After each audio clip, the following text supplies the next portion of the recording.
Vita vya Iran pamoja na Israel. Sasa hivi hii vita kwa kiasi kikubwa inapiganiwa mezani kuliko field, na maanisha kadri ambavyo tunaenda ndivyo ambavyo mashambulizi kwa pande zote mbili yanapungua ukubwa. Mfano mzuri ni usiku wa kuamkia leo. Hadi hivi sasa hakuna shambulizi lolote kubwa lililofanywa na Israel ama Iran, nazungumzia usiku wa leo mpaka alfajiri ya sasa. Lakini pia kuna matamko mbalimbali ambayo yanatolewa na viongozi mbalimbali wa dunia, lakini kusema kuna shambulio kubwa ambalo labda limefanywa Isfahan, Iran, Tehran na sehemu nyingine, ama Haifa, Jerusalem ama Tel Aviv, hapana. Ni mashambulizi kawaida kabisa, si ndio bana?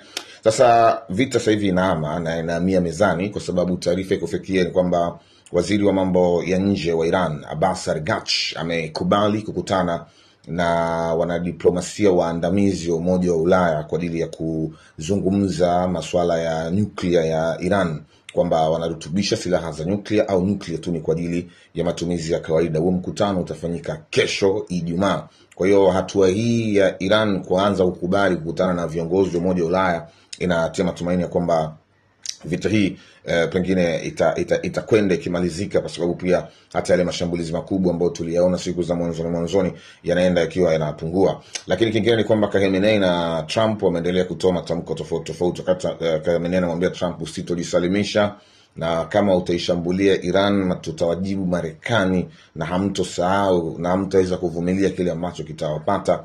Trump jana amesema hajafanya uamuzi wa kuishambulia Iran ama ishambulia, ingawa kuna baadhi ya maseneta wa chama cha Republican wanamwambia Trump ni muda sasa wa kuishambulia Iran moja kwa moja na kuzuia hata kutengeneza ballistic, achana tu na silaha za nuclear. Lakini pia kumekuwa na maandamano kwenye ikulu ya White House, watu wanapinga vita, wanamwambia Trump asishambulie Iran bali aende mezani. Ukiachilia mbali hilo, Putin ametoa maoni yake ya kwanza hadharani tangu vita hii imeanza Ijumaa, ambapo Putin amesema ya kwamba wao wapo katikati, hawaegemei Israel wala Iran. Wanachofanya ni jitihada za amani kupatikana.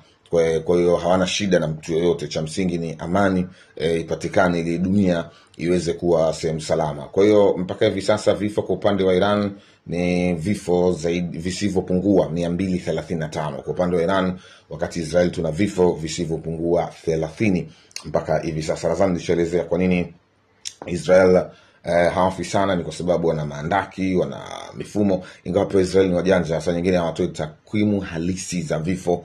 Vivyo pia kwa Iran wanaweza usitoe takwimu halisi za vifo, kwa sababu kumbuka takwimu hizi za vifo zinatolewa na nchi zote mbili kwa idara zao za afya. Hapa ni Official Zungu _ vita imehamia katika diplomasia. Matamko yamekuwa mengi. Trump anazungumza, Khamenei anazungumza, Putin anazungumza, Umoja wa Mataifa unazungumza, lakini pia mashambulizi yamepungua. Good morning.